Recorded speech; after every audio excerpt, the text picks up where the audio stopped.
Good afternoon and a warm welcome to Google for Education's Emerging Trends in Education webinar series.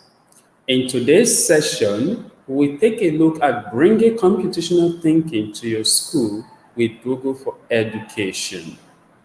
Your team for the session today is myself, Joseph Igosyoponuja. I am a high school ICT teacher at Bloomberry Schools, Port Harcourt, Nigeria. Also facilitating with me today is Teresa Eli Felino, the coding coordinator at the Cape Town Science Center in South Africa. Also, don't forget to say hi to Katie in the chat and also Barbara, who are responsible for the content development for the session today. As I mentioned earlier, my name is Joseph Igosyoponuja, and I'm excited to take you through the start of the session today.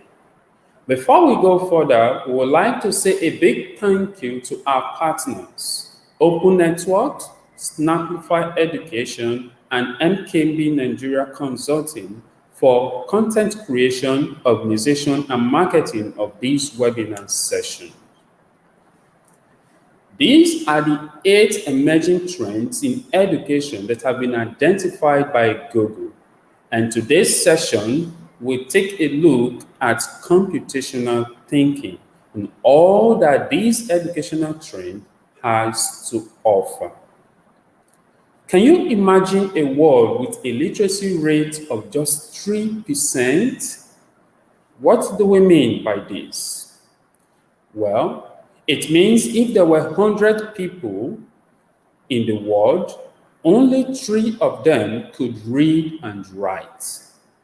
This thought is quite frightening to me, but I'm not sure about you. 3 people out of 100 people in the world could read and write, which means only 3% of the world's population could read and write. That statistic is just a representation of the number of persons who could code in the world, just 3% of the world's population. The question now is, what is coding? Today we are going to look into this. According to Krish Mehra, an 11-year-old boy, coding is the language that computers understand, just like you and me can speak and understand English language. In other words, coding is used to give instructions to computers and computing devices to execute using programming language. This language that is written only by 3% of the world's population is written by people called coders or developers. Coders are problem solvers, and they solve problems using technology. They use technology to write a set of instructions that computers understand, and these instructions are used to solve problems. They are called code or program. As you can see on your screen, these are different devices. In fact, in almost everything we come in contact with on a daily basis, they use code. From our cards, banking cards we use to purchase food items, to the robots in the streets, to our mobile phones, tablets, computers, we find out that all these devices use code written by coders. Code equals software equals apps. So I want you to keep this in mind. When you learn to code, you are learning to create software and you are learning to create apps while you are learning the language of coding. There is a reason, there's a saying, there's an app for that. With our mobiles always close to us, we can use them to do many things, to phone family and friends, to scan QR codes, complete calculations, and also use them to work on documents, big presentations, and give presentations. Some even use them as TV remotes to control the television. When you visit the various app stores, you find out that we have an endless list of apps. Just think of how useful the COVID contact tracing app has been throughout this pandemic. And all of this run on cell phone, written in code. Learning to code happens from when we are very young. When we are very young, we learn to code. At the same time, we learn to navigate our way around life. We learn to turn left from right. We learn to recognize up from down. And at the same time, we learn to recognize that there is space around us. So we need to start learning how to navigate this space. The same principle applies to coding. Coding is following a set of instructions and understanding what actions need to be completed. So, when you were little, you were given instructions such as turn left, turn right, walk forward, go backward, pick up an item. When we start teaching our younger learners to code, it starts with spatial awareness activities. You could ask a class of young learners to write a list of instructions for something they want to do. Perhaps to guide a classmate around a playground, or maybe to draw a flower on a piece of paper. The art of giving and following instructions is very important in coding. So when you are able to create and perform these instructions, that is a skill of computational thinking and is a good start to getting our young learners to start thinking like coders. Coding is a game of fun and logic. Just like you are playing chess or Sudoku. You've seen one move and you plan the next move based on what has happened. So coding is a game of fun. Like all things in life, we start to learn or teach our learners to code with the fundamental building blocks. To the right of your screen, you can see a set of blocks. This is called block code. In block code, you have all the actions listed as in colored code.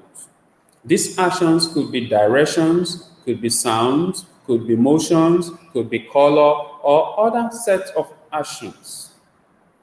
These codes are well represented in certain coding curriculums and programs as actual codes, which our learners can use to start coding their way into coding.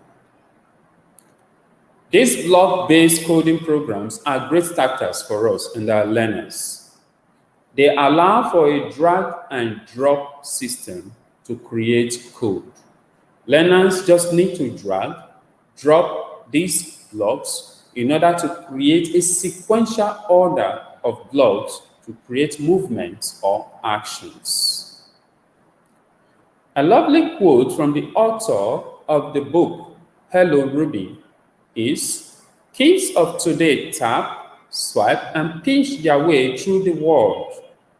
But unless we give them tools to build with computers, we are raising only consumers instead of creators.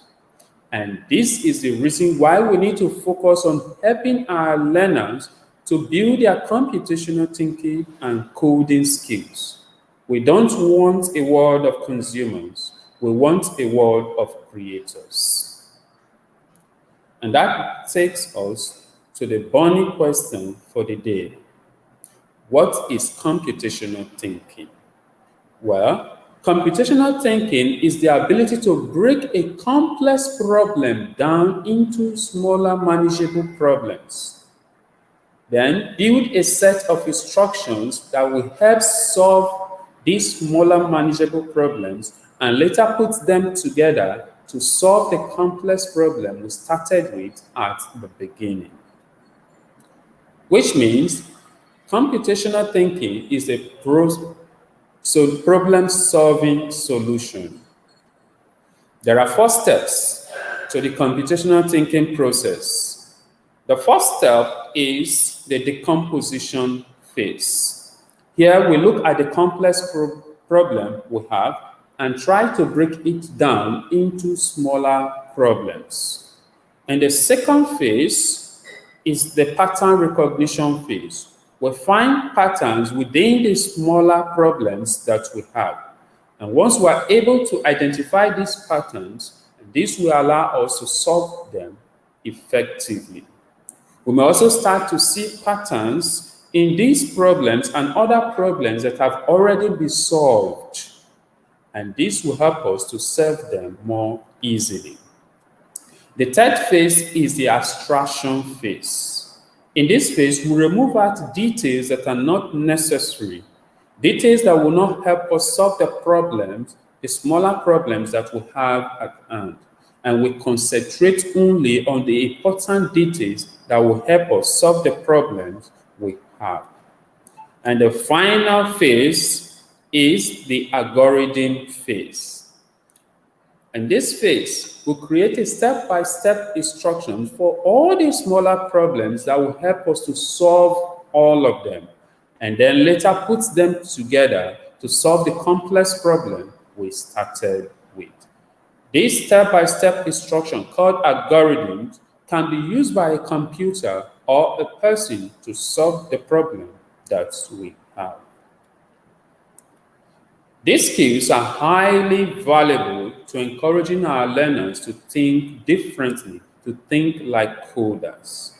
As the head of computer science education strategy at Google says, the focus on truly engaging all students has put a new emphasis on not just what we teach, but how we teach. At this point, I'm going to hand you over to Teresa, who will take us through some curriculum and resources we can use to teach our learners to code and improve their computational thinking skills. Over to you, Teresa. Thank you, Joseph, for that lovely introduction to the session. So I'm going to take you through the CS First platform and we'll learn all about it. So this is really a lovely way to get your learners started on coding. But you may ask, what exactly is it? So let us look at all that this curriculum has to offer. So CS First is a free curriculum that can be used to teach learners how to code. And this curriculum has multiple resources for your learners to work through. And in each lesson, as well as resources for you as teachers or educators to help guide your learners on this new coding journey. CS First has been designed for learners ages between 9 and 14 years old. The curriculum includes multiple videos and starter projects for learners to work through in a self-paced learning adventure. And also they can learn to code interactive games, story, and also many other projects, all using Scratch. So what is Scratch? Scratch is a free block-based platform which has been designed for ages 8 to 16. It was developed by the Scratch Foundation, MIT, and the CS First curriculum uses a special edition with multiple added security features. So the curriculum of CS First has been based on themes, and these themes will capture your learners' attention and interest while teaching them fundamental coding skills. And some of these themes include music and sound, fashion and design, storytelling, and sports. Another wonderful feature of the curriculum is that not only does it teach your learners knowledge, it also builds on their core values in life. They will learn to have the courage to keep trying and build confidence in computer skills. And your learners will definitely need perseverance to work through challenges and and core values, all, while practicing inclusion of everyone through helping each other accomplish tasks. So these are wonderful ideas. and themes to have curriculum built on. So I know that it can be really daunting, especially if you're new at this, to start to teach coding. But what's wonderful about the CS First platform is that you get this Get Started guide that has been written to help you as a teacher on how to set up your classroom, and also how to get learners signed into CS First and how to link your classroom to Google Classroom. So this is the perfect resources for you to get started and really feeling confident in guiding your learners through this program. So just to have a quick look at what the guide looks like. So in this guide, it will tell you how to use the guide. It has like a table of contents where you will learn what type of CS First lessons you have, also the materials that you as a teacher will need to get started. And also there's a teacher prep, which is really nice. It gives you guidelines how you prep for your workshop or for your classroom. And there's also suggested class structure, how you can seat the children, and also additional workarounds, and then suggestive prompts and tips. So the complete curriculum is made out of two type of lessons. So you can select to have your learners work on a 1-hour module, or you can have them work on an extended program, over a couple of days. So let us look at how one of these lessons look like. So I'm going to take you through a lesson called Narration. So what's nice about this lessons is it has all like your lessons, your examples, and materials in there as well. So once your learners have opened this lesson, they will click on the Start button. And once they click on the Start button, it will then open up a video. So this will be the first part of the lesson, which talks about introduction to narration. And in this video, you will have either moderator or you'll have two presenters that will really guide your learners through the lesson for each lesson. So in this, what's also nice is that as your learners listen to the video, sometimes presenters may be a bit slow in speech, or sometimes they speak too fast. So the learners can really navigate them around here where it says playback speed. And once you click on there, you can either make it fast or make it slow or keep it normal. Another nice feature is this part here where it says transcript. So here the learners can also go and read maybe afterwards, after they've listened to the video clip, and maybe read through it as well. Another great feature is that when you press play, while your narrators are speaking, you can also activate, and I'll show you where to activate your captions, because that will allow your learners to also read while the presenters are presenting. And that you'll find in that 3 dots, and you can just activate your captions. So once your learners have finished watching the first video, then they will scroll all the way down, and then they will click the next button. And this will take them to their second lesson. And again, another video that will explain to the learners what they will do next. So this is here where they start their story. So what they do here is they can actually now go into the Scratch platform and actually now start learning how to code. So I'm just going to open a starter project for you. And in this starter project, it will open onto this screen, which is your Scratch interface. Now, just to give you a little idea of what the interface and what is all on the interface. So the interface is broken up into 3 areas. So the interface is really an easy to navigate coding platform. So your learners will be able to drag and drop, their blocks into this area, which is our canvas area. And so they can also interlink these blocks together. So maybe just to give you an idea of what it looks like. So once you have your learners have navigated through this, they'll be able to also use, the different categories that's within the Scratch platform, where they can select, which blocks they want to use should they want to build a story. And these blocks will then snap into each other. So just to demonstrate to you how this works. So as we've shown there, that the blocks actually connect to each other. And if you click on any of those blocks, you will see that your character is actually moving on your right-hand side, which is also called your stage. So while coding, it may be a complex thing to understand, we actually use code in our everyday life. And it's important that our learners understand this. So I'm sure we've all asked the question, like this morning, coming to work, what am I going to wear today? And this is, if you can believe it, actually a coding question. So you use it and we call it in the code an if statement. And this if statement helps us decide, what we will do next. So for instance, let's think it through. So if it was going to be a hot day today, then we were going to wear maybe clothes to keep us warm. And if it was going to be a cold day, then we would have maybe decided to wear something that will keep us warm. So this is us making a decision based on a condition. So in coding, it is using an if statement. And based on the weather condition, we can then decide on the clothing that we will wear for the day.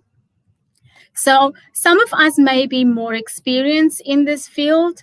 Either we are coders or we are computer scientists ourselves, or we have already been teaching coding in the classroom. So if this is the case and you as a teacher or would like to guide the lesson yourself, then CS First can help you with this. So the detailed lesson plans include links to the starter projects and all the other resources that you may need. So you can use these documents to really help guide your learners instead of, having them watch the video content in the lesson units. So let us look at one of these lesson plans. So Barbara is going to put a link into the chat so that you can open the lesson plan and look at it yourself. So I've opened one lesson plan here for us, and we're looking at the music and sound lesson plan. So it really gives you a nice overview, and it gives you for this theme, there are about 8 lessons in it. Remember in the beginning we said we can do a 1-hour lesson plan or a lesson plan with multiple lessons over a couple of days. And this is one of them. So there are 8 lesson plans in here, and the lesson plan has, for each lesson, it has a guide for you as a teacher to use. And also, while we want to encourage our learners, that failure is something positive and should be seen as a learning activity, sometimes we really need to help our learners, debug their code before they lose interest and confidence in the task. And being in the classroom myself, sometimes I could see how frustrated kids get when they can't really resolve a problem or a code, and they really want to do something, and it really frustrates them that they sometimes just want to give up. And this is important, why we need to have tools that can really help our learners to keep them motivated. So the solution sheets in the curriculum are a great way to troubleshoot their code and find issues to help them out. Now, we live in Africa, and because of this, we also know that, load shedding and a lack of connectivity is definitely an issue. So being prepared for days where the electricity is down is possible with this another great feature, the CS First Unplug curriculum. So with this model, you as a teacher can help your learners work on your computational thinking skills, and you can let them start to think about coding in another way. So this smaller curriculum includes printable activities for your learners and a lesson plan for you to help guide your learners through the activities. So keeping the learning going really while the lights are out with these printable activities, it's a really great add-on. So you can download them either in black or white or in color, and then you can allow your learners to work through them in class. So I will quickly show you what it looks like. So this is the booklet, and I'm opening up the color booklet. So the booklet has 3 activities in the booklet, and you'll be able to see that you can actually, the booklet gives also all the information and all the instructions to the learners that they can read through themselves. You as a teacher can also read it with them for, better understanding, so they know what to do within the lesson plan. And what's really nice about these lessons is after each lesson, there is an activity or a reflection page where it really tests their knowledge to know exactly if they understood what they've just learned. And what's also really nice about this booklet is the fact that, your learners can work in groups together, which really helps that brainstorming, amongst learners, and really highlight collaboration, so they can brainstorm and bounce idea off from each other.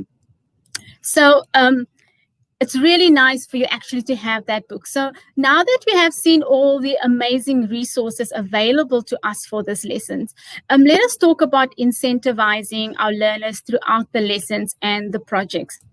Now, we all, people, and especially our learners, thrive on feedback and positive reinforcement. So being able to motivate and congratulate our learners is a great way, to build confidence and inspire them to continue working on tasks, even when it gets a little bit more tricky. And one of these resources are stickers. And you can download these stickers and hand them out to your learners. Rewarding your learners throughout their learning journey will really help keep them motivated throughout the project. So after each lesson, after they've completed it, you can present them with a sticker. Another fantastic incentive is giving them a certificate. So when your learners maybe have worked through a module or a particular tricky task, these certificates can then be used for any goal that your learners have achieved, being it finishing, a lesson or a unit, or just, giving it to them to say or to congratulate them on improving their skills. Now, remember, when we give certificates to the learners, they are so excited to go and show their moms and their dads, because to them, they have really achieved something great. So this is really a great way to incentivize your learners. And I think this one might be my favorite. This is getting motivation and praise from each other, from your peers, is really a great way to keep learners motivated. So having this shout out board in your class somewhere will allow learners to leave messages to their classmates. They could thank each other for help that they've received or on a project, or just congratulate each other on finishing lesson units. So imagine you have this massive shout out board, maybe the learners' pictures up there, other learners can put stickers, gold stickers, stars on there, or just shout out. It really boosts your class, and it boosts the learners' confidence within their learning skill ability. So we have all also experienced, those days where things just don't go as planned. We may have all our boxes ticked. We're going to do this and do that, but it just doesn't go according to plan. So maybe in the school environment, your computer lab are booked. All of a sudden, there's a change in the timetable. So in these instances, we really need to have an idea fast where we can actually interact with our learners and keep them busy.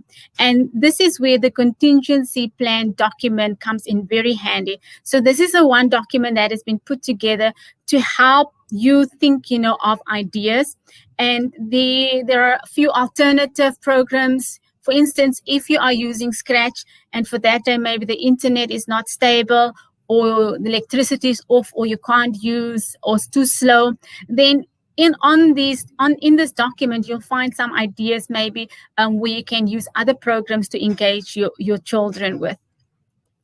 So another exciting feature in the CS First curriculum is the ability to directly integrate, your lessons units into the Google Classroom. So if your school have Google Suite, then this is really nice where you can integrate your classrooms into, or your units into your Google Classroom. So you can assign a lesson unit to your Google Classroom, and this will really help you to track your learners' progress on all the lessons that you are sending them. And also the dashboard for each classroom really will help you to see the progress of your class through the units. And the bar graph shows you the progress summary of all your learners, so you can easily see, where your class is in the lesson. So opening the lesson unit will also give you a much deeper view of the progress of your learners. So you can see which learners have watched which videos, where they are with which videos, and also you can see how far they are on their learning journey. And some units also have surveys and quizzes to track your learners' knowledge on the content cover. So you as a teacher will be able to access the answers from the classroom integration. And this is really a great way to be able to assess the answers and assign marks to these surveys as well. So there's also a useful tab, in the dashboard of each classroom to access the lesson resources, which includes the lesson plan, the solution sheets, and stickers. You can also download a zip file that contains all the videos for some of the lesson units, so that you can use it also offline and project them for the whole class, so the whole class listen to it at the same time. But now, unfortunately, some of the lesson plans don't have a zip file. So when you want to use that sort of option, make sure that you maybe want to go through the units and assign a unit that has this feature if you want to use that for the future. So the ability, to integrate lessons into Google Classroom is really a phenomenal teaching resource. So I'm quickly just going to guide you through to show you how you set up, your Google Classroom and how you integrate your learners into it. So, but if you have, again, if your school has a Google Suite, this is really great because you can integrate your classroom into your Google Suite page. So I'm quickly just going to open up. So once you want to set up your classroom, you can just search for CS First Curriculum, and you can go to coding courses and CS curriculum. So what it does, it opens up Google for Education platform, which is your CS First Curriculum is. So the first thing that you want to do is you want to sign in, and you need to have a Gmail account when you sign into or you want to set up a classroom. In this instance, so I'm going to say I want to sign in as a teacher. So I'm going to click and say sign in as a teacher, and then it will ask me which options I want to use, which Gmail account. So if you have G Suite, it will obviously you will use that one. So it will open up, then it will start with a welcoming page. That is if you do not have yet a classrooms set up on your platform. So it will say welcome to CS First, and it will give you classes, achieve classes, projects, join a class, and your profile as well. So in here you can see you can now create a class, or you can click on where it says create a class. So once you click on there, you can then name your class, and you can name it, whatever your school's name is, and or you can say grade this, or grade 1, or grade 2, or grade 3. And then you see you have an option for your students to sign in with your Google Workspace for Education account. This is when you have a G Suite account as a school, which means that your learners all has been provided with Google accounts already, and it's sitting on your school platform. And then you can also sign in with CS First accounts. I'm going to sign in with CS First account. So once you click create, it will then automatically create your classroom. So I have pre-created classrooms, which I just want to show you. So once that pops up onto your screen, you will then see that your classroom sits now on your platform for your class.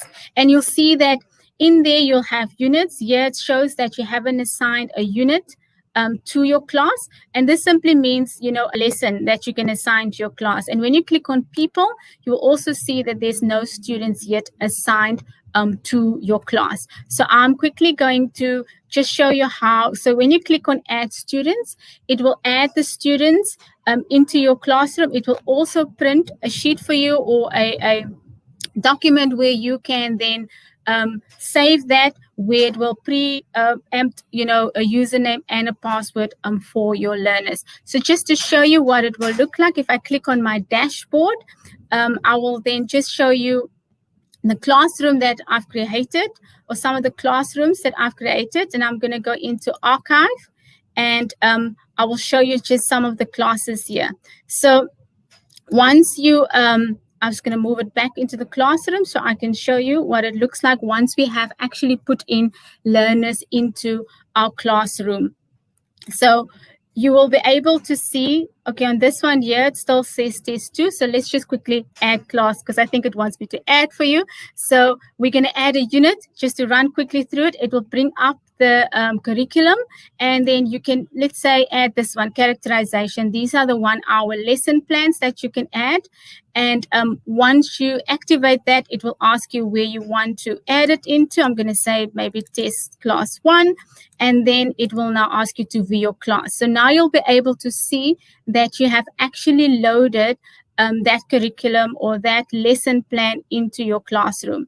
So there it's sitting, it says characterization, it gives you your progress summary, but if we click there, we'll see there's no students added. So here, once you click, you can add Anne, you can add John, you can add Amanda. So once you've added all the names of your students, you can also add additional accounts. And once you click create account and download roster, it will then create those accounts for you, which you can then save. And then later on, if student, you can give the students their username and password to link back in.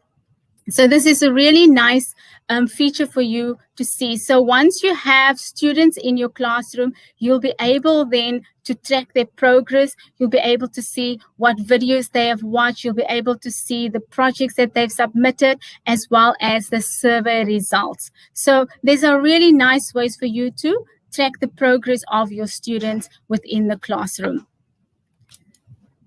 So if after all this information, you are excited to start, adopting CS First in your classroom, but want to a little more information on what it is and how it works, then you can watch these introductory videos on the Google for Education Teacher Center, because we couldn't go through everything.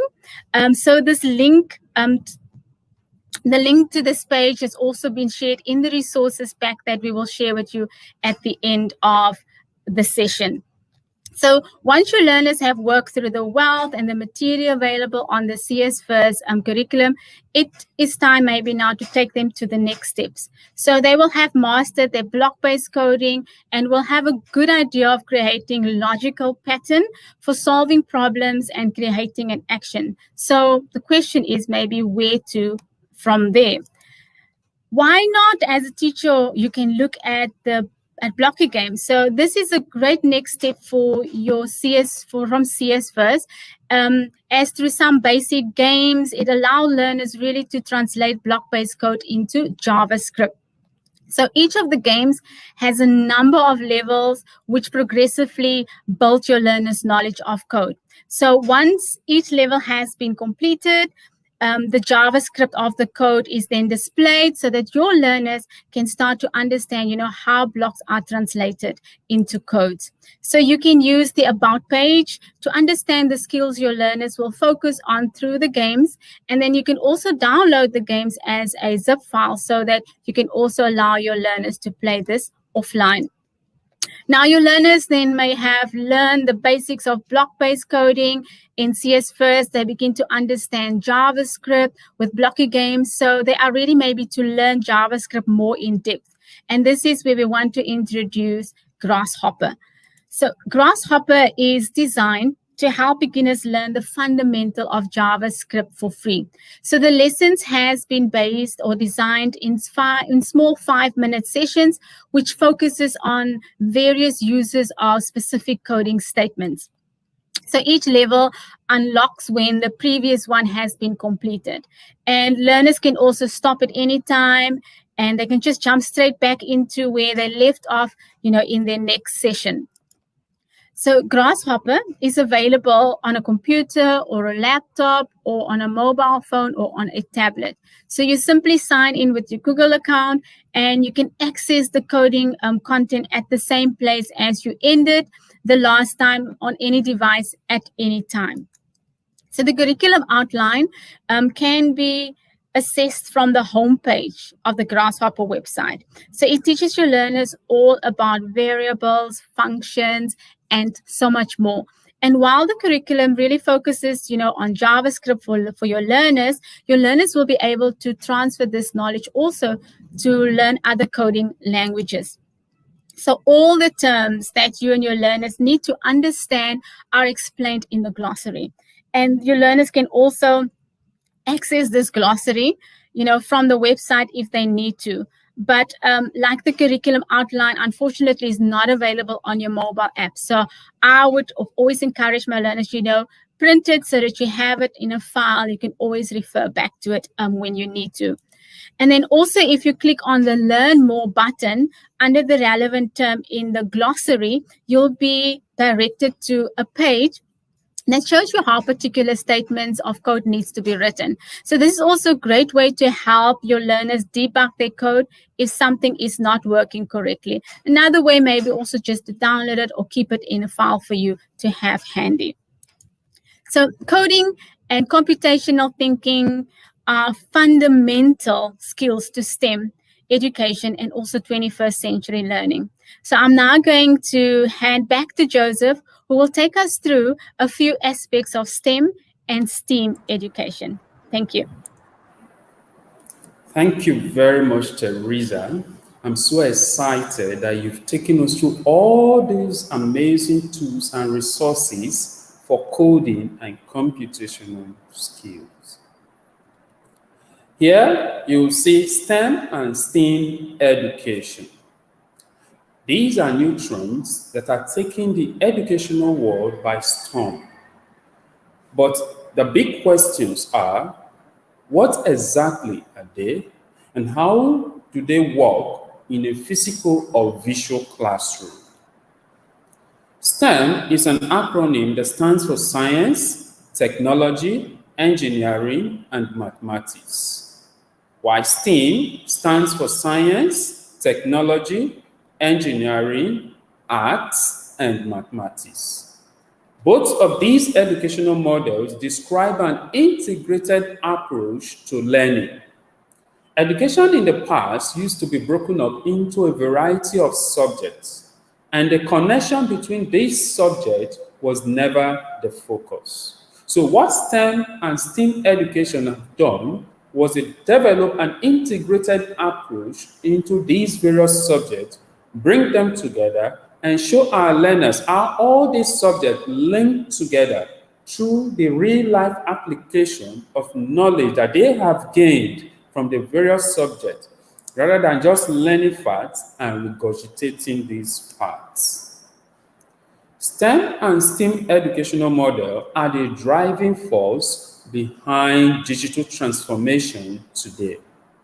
This is very important worldwide, but especially for the African continent. We are teaching our learners today for jobs that are yet to exist. So for us to work and succeed at this, we need to have a more application-based teaching strategy. And this is where STEM or STEAM education model comes in. It is no longer the issue of talk and shock, the approach that we used to use in the past. But now we want to use the STEM or STEAM educational model to bring the connection between all these subjects to life. The teaching method for STEM and STEAM educational model consists of various approaches, and these approaches are integrated. The first one is discovery, and discovery helps our learners to think for themselves. So our learners start asking questions by the time you give them topics to discuss in the class. And these questions help them to develop problem-solving skills while they are covering a variety of subjects on a task or one project. It's also very important that our learners are able to apply the knowledge that they have learned from the various subjects. So at this point, we try to focus on teaching and learning based on real life situations. So our learners have to apply the knowledge that they have learned from the various subjects to solve real life problems. And this is what STEM or STEAM education is bringing to us as teachers and our learners. Learners are also encouraged to create experiments and prompts to learn and understand how the knowledge that they have gained from the various subjects can be applied in real life. It is an important step to enable our learners to think for themselves. So they need to carry out experiments, come up with models of various items based on the subject and the knowledge that they have gained from all the subjects they've learned. So rather than just teaching our learners facts and tell them to give us back those facts, this time, we want them to apply this fact, this knowledge, and solve real-life problems. And that is what STEM and STEAM education are bringing to the educational landscape. These are models that are designed to help our learners build many skills that they will need later in future or life. Now, these are some of the skills they will learn. You see those skills on your screen. They will learn to communicate effectively within a team. They will also be able to think critically for themselves while they are using their creativity and initiative to solve problems. Digital literacy skill is not left out. It's a very valuable skill that our learners will also learn using STEM or STEAM education model. What about critical analysis? This will help them to understand previous ideas and solutions, and they will improve on those solutions to come up with new solutions that can solve mankind's problems. Computational thinking and STEM or STEAM education, they go hand in hand. So with the ability to create a logical solution for a complex problem and other skills learned through STEM, they will be able to work jobs that they will find themselves in the future. So right now, using the STEM educational model and computational thinking will prepare our learners for jobs that they will find themselves in that are not even in existence right now. Africa is the next emerging market. As a continent, we have some of the world's fastest growing economies, but we currently rely on allies and available resources to function. According to the UN 2012 population report, Sub-Saharan Africa will have the highest percentage of the global workforce by 2035. This means we need to have a workforce that is competent in STEM fields so that they can support the development of the African economy and the infrastructures we have across Africa. Also, there is a drive across the African continent to aid teachers to be able to teach these skills to our learners. To that end, training and coaching is being provided to African teachers to help them build confidence to use STEM and STEAM educational models in their teaching. Also, support from the parent body of your school and the management is also very important. This will help to nurture in our learners and provide them with the real-life situations to apply the knowledge they have gained through STEM or STEAM educational model, both at home and in school. Barbara is going to put a link to the resource pack in the chat. Please take some minutes, go through the link because the resource pack contains various curriculums and tools covered in the session today. And there are also other useful links that will take you to courses that you can take. And some of the useful documents from the CS First curriculum are also in the resource pack. Also, Barbara is going to pop a link into the chat for feedback. Please take a couple of minutes to let us know you and your thoughts about the session today. Finally, we are saying thank you very much for joining us in this session. Myself, Teresa, Barbara, and a host of others. We are now going to open the floor for your questions. Please type in your questions into the chat and we'll be glad to answer them for you. Thank you very much for joining us, and we hope that you leave this session today inspired to help your learners build their computational thinking skills through coding and STEM education.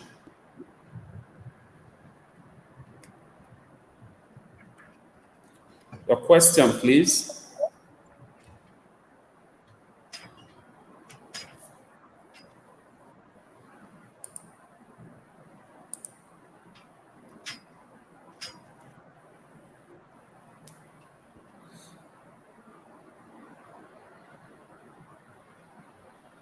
Hi, everyone. I see there was Okay. one question where someone is asking, can you only link Google Classroom if you have Google Workspace for education account and not for a personal account? So when I logged into the Google or the CS First platform, I actually used a personal account that I created.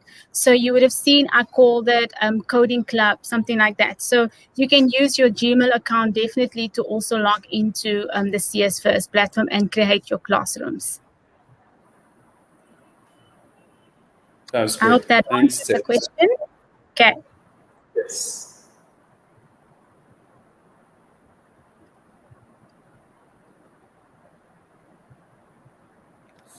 Thank you very much, everyone. So in the absence of any other question, we are saying thank you very much for joining us today, and we hope to see you in the next session in 2 weeks' time.